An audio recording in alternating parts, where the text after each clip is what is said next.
Francisco d'Ancona.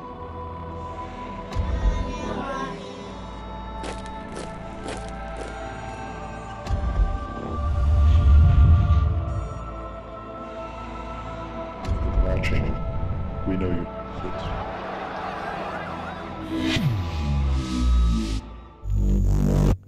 Assalamu alaikum. Welcome to another face-to-face with me, Azad Ali. Alhamdulillah, this week joining me in the studio is Dr Sadek Hamid, who's been a Muslim Islamic activist for around 30 years, nearly as old as me, and alhamdulillah, he's a professional youth and community development worker. He's also a teacher and researcher.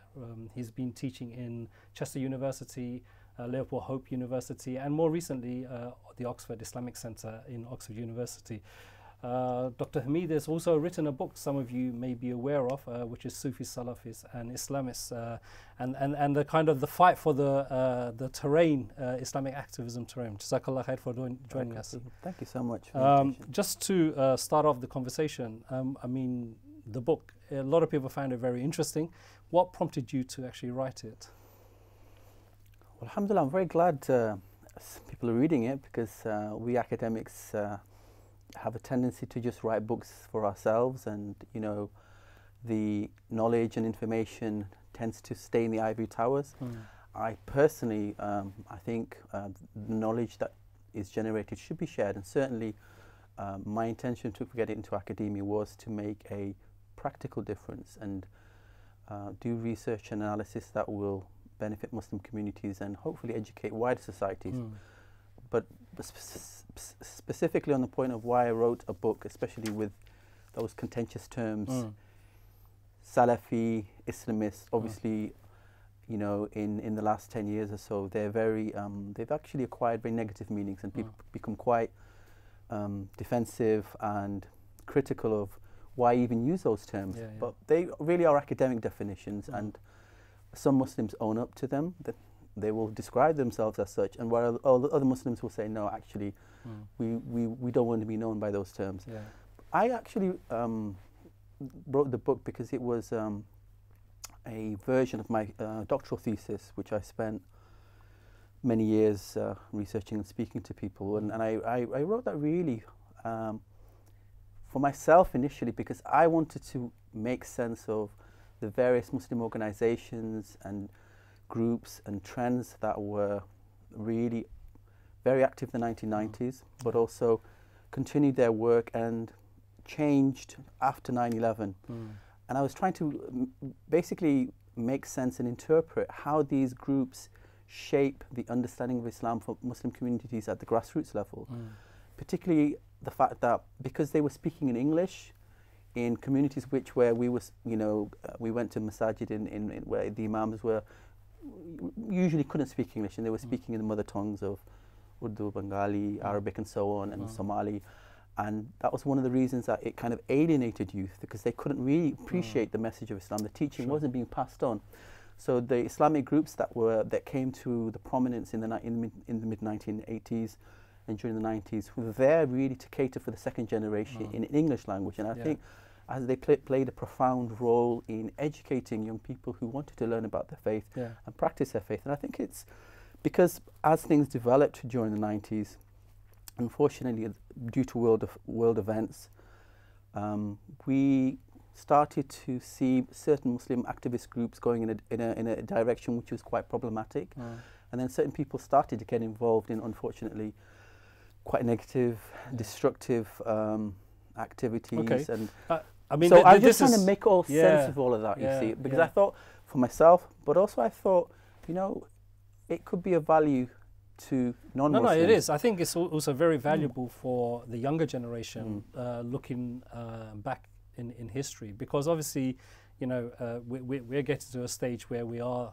the past and the future is coming, and it's a good capture of that. And you were right. I mean, even, for example, I have issues with some of these terminologies, but I get what you're saying.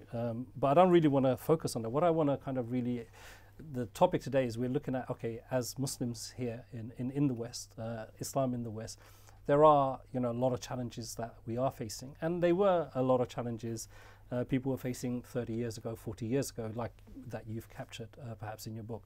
So maybe my first question is, you know, from what you've researched and what you've experienced in terms of what the challenges were then to what the challenges are now, what would you say has changed? What are the different challenges that we face now? Yes, very important point. So from my point of view and what I've found out is that certain things have obviously changed massively in the last 15, 16 years as generational shifts that are both internal and externally influenced. But at the same time, certain things haven't changed. And so when we look at the Muslim community today, we see both many positive achievements, I mean really truly inspiring developments that really demonstrate a rootedness, a real feeling at home of being Muslims in Britain, or as most people say, they don't have a problem calling themselves British Muslims. And again, for some people that's a bit of a problematic conjunction, and they say, well, what do you mean by that? You know, aren't we just Muslims who live in Britain? But you're right. I mean, the comfortableness that younger generation have, like say my children and your children, is very different from maybe ourselves or our fathers and grandfathers, and that's natural because they don't really know anywhere else. This is their country and that citizenship. Exactly. So I mean, you were saying, like, you know, there were some challenges haven't changed. What can you like expand on that? What do you think hasn't changed from say the last 40 years in terms of what Muslims face? Yeah, so while we're seeing a very encouraging emergent Muslim middle class, people who are educated, who are professionals, you know, business people who've done very well, and clearly we see that at the highest levels of public office with Muslims in the political arena, in the media sphere, academia, the NHS and so on and so forth, which is great. But what we also have to remember, if you look at the evidence, is that the majority of Muslim communities are still living in some of the most poorest areas of the UK, where there is historically embedded social disadvantage in terms of poor housing, poor health outcomes. The schools aren't the best quality, and hence obviously that affects children's achievement at GCSE level and A level. And even those that do well go into universities, we're still living in a society, and particularly at the moment, which has heightened religious and racial discrimination. So that has blocked social mobility. So even if you do have a good degree, and especially if you are visibly Muslim, you know, sisters wearing hijab or niqab, you know, people, men who wear the beard and so on, I mean, you are less likely to be employed. And I think that really speaks to some unresolved issues and structural disadvantages embedded in our society, and they need to be addressed. Okay. No, I think Islamophobia is something, I suppose in the 70s and 80s it was more pronounced in racism and racist language, but now it's kind of morphed into focusing on Muslim practices and Islamic practices. In terms of newer challenges from previous, what would you say is like something that's we never had a challenge when we were growing up? Sure. That is a challenge now for Islam or Muslims. Yeah, I mean, there are many challenges, but I guess I would highlight the fact that we live in a digital world and the use and abuse of social media. And I think, you know, like all technologies, it has both a positive and a negative effect. And we are seeing, unfortunately, both really. So the positives are that we are now in a very densely networked world where we can communicate with each other very quickly, instantly. Obviously, there are many benefits to setting up virtual groups and organizations that can transmit information, to help one another, to do campaigns, to alert each other to the latest news that affects Muslim communities, and that's all great, and to keep abreast of current affairs. But at the same time, we're seeing, certainly amongst our younger people, an effect on their use of time in terms of how much time they're actually spending online as opposed to offline in the real world.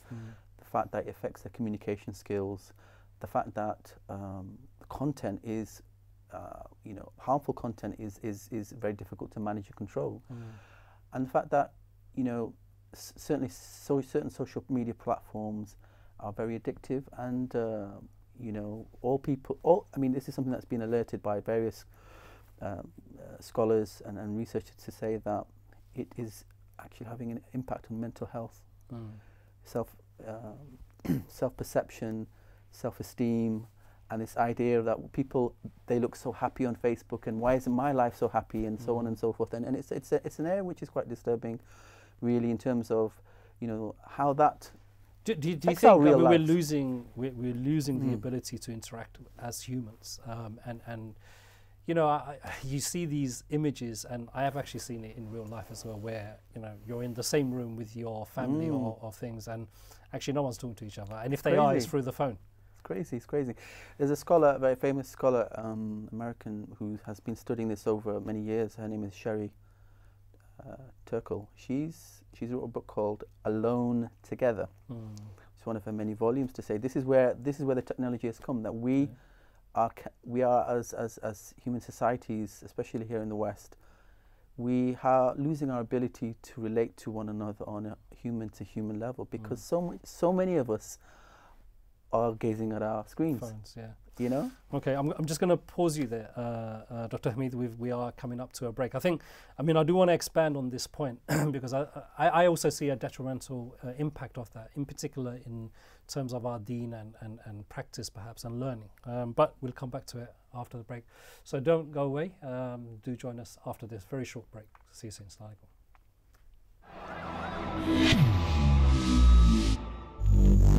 Assalamu alaikum, welcome back after this short break. So, Dr. Hamid, just before the break, we were just talking about, how engrossed we are in our phones and social media and everything else, and maybe losing that touch of humanity that we all need, I suppose. One of the things I wanted to ask specifically, in terms of Islam and Muslims here, what is the impact of that? Because you mentioned there's good and bad in technology and everything else. Do you notice maybe a move away from the traditional way of learning? So, studying with teachers and everything else, and that there is more like now online learning, self-learning, as it were. Books are one thing, but now you just Google something and you get your answer. Sure. Well, again, I'd say on the positive, it's enabled the opportunity for mass education projects. So there are virtual universities. There are institutions that can broadcast their classes online. There are very well structured. Even mainstream universities are they're uploading free content, which I think is a great thing. So you can learn remotely, and I think that's a good thing if done properly.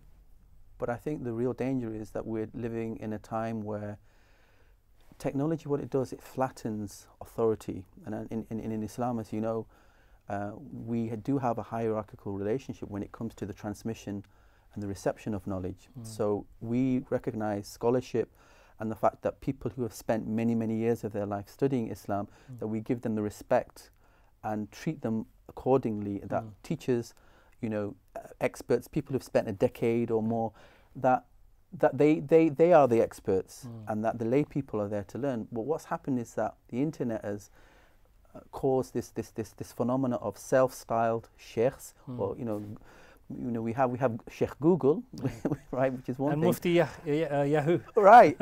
But now you have these people who have come out of nowhere with no kind of background, no academic or religious credentials or scholarly lineage, styling themselves as preachers, da'is, and calling themselves ustad and sheikh and so on, and you're thinking, what's going on? So that is a problem, because what it does, it undermines our traditional approach to learning and to recognizing scholarship. And number two, it creates chaos, because these people are spouting all sorts of unqualified opinion, and speaking about things which they have no right to speak about, and the end effect is that it confuses young people at the very least, and at worst, it is misguiding them.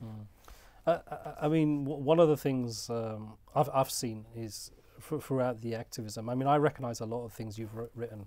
I've actually lived through it, and I vividly remember some of the things. But what I do kind of notice is exactly what you said, but it's kind of moved in the days when we were young, I suppose, you had a particular methodology that belonged to a particular school of thought, whether the Sufis or Salafis or Ikhwanis, as it were. But now there is a kind of crossover in that methodology. I mean, I don't know the kind of divisions that used to exist at our time in that sense. Like, you know, you were all fighting for the attention of a few Muslims to get them to join your methodology, your group and everything else. I don't really see that as much. Is that something you've noticed? And what do you think has replaced that? Yes, I think broadly speaking that you're right.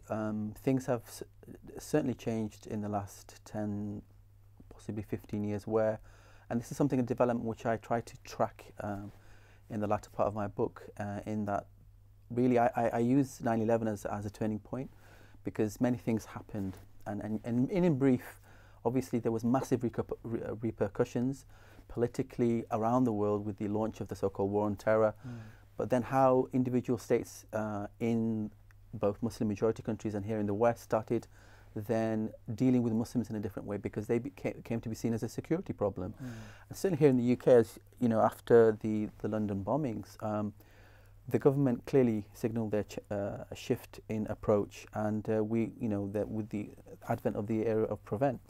So that has affected our communities in so many ways, which you're well aware of. But so I explain it like this, kind of like simply, there are internal dynamics and external dynamics. So those are the external political changes. But there were also, within Muslim communities and broader British society, there are social changes.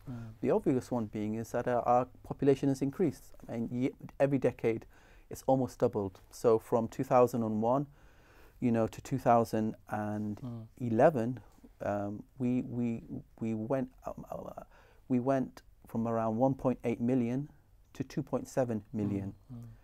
And now in the next couple of years, when they conduct the census again, I think they will probably find that the Muslim community has grown to possibly 3.5 million. Four. I mean, a lot of people are predicting 4 and well, above. we'll see. But the fact is, our communities are growing. Obviously, we are having children, and Muslims generally have more children than the average. And that's a global phenomena. And I mean, and this is one of the things I've been looking at in terms of population projections. The way at the moment we have roughly 20 million Muslims in Western Europe, and some of the research institutions such as Pew have forecast that increasing significantly in the next 10 years or so. So there's a 2030 figure, and there's also a 2050 figure. Now that has been used by some hostile commentators to suggest what they call an Islamic demographic time bomb. This idea of Muslim communities growing so fast that they could change the demographic balance in Europe.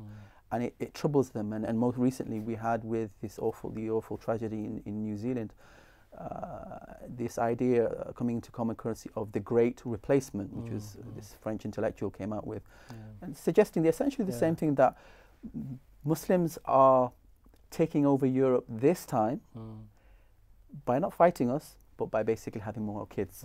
Definitely, and I think that's kind of plays into a lot of neoconservative and right-wing kind of rhetoric that we see in the rise of, say, white supremacy and other kind of ideologies. I mean, we are coming to an end. In terms of, from your experience, what would you say is the single biggest, you've got an audience here, what would you say is their single biggest challenge we face as Muslims here in either the UK or the West?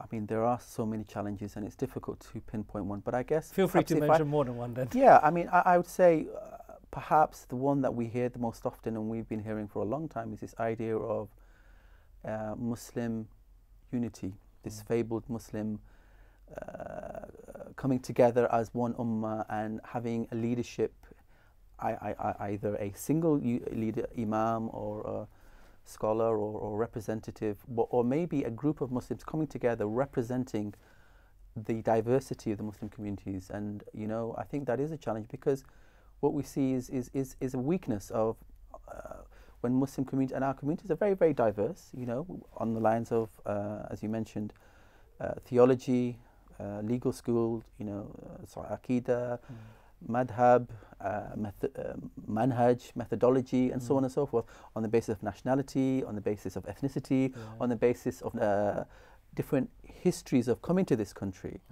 And that makes a real mix, and it's difficult to get people together because they understand the world differently, they understand Islam differently, and they have a different approach to advancing their cause. But I think what is important is that, I guess, where we can start talking towards some kind of common approach is the idea of developing consensus. This is something I feel very strongly around. That the fact is, Muslims will, like any faith community and like human beings in general, we are very different. We don't agree on everything, but that's not a problem. The fact that we have differences isn't the issue. It's how we manage differences, and can we work around those differences and focus on the commonalities that we have between us as Muslims, and also think about beyond ourselves and the non-Muslim society that we live in. That do we Muslims have something in common with our non-Muslim neighbours, friends, colleagues, and fellow citizens? That just on that bit, I think totally agree with you, and we literally do have a few minutes. Do you think the kind of almost like whether it's real or created and manufactured kind of clash between religion and kind of like secular kind of dynamics that we live in, is that's causing a little bit of tension, do you think, to kind of bring about that harmony, or is that something that can be managed? Yeah, I think there is again here a use of language and concepts as well. I think for a lot of Muslims, when we use the word secularism, it provokes a reaction, and it's about a particular interpretation of what secularism means. The reality is there are different forms of secularism, both as philosophy, both as a mode of governing, both and ideologically as well. And in the Muslim world, secularism visited Muslim lands as at the barrel of a gun. It was imposed, and unfortunately, post-colonial states used that as a tool, as one of the tools to maintain the status quo and their particular power. Okay, we literally have 30 seconds. Here in the UK, here in the UK, secularism is a settlement that came as a result of many centuries of political activity in the UK.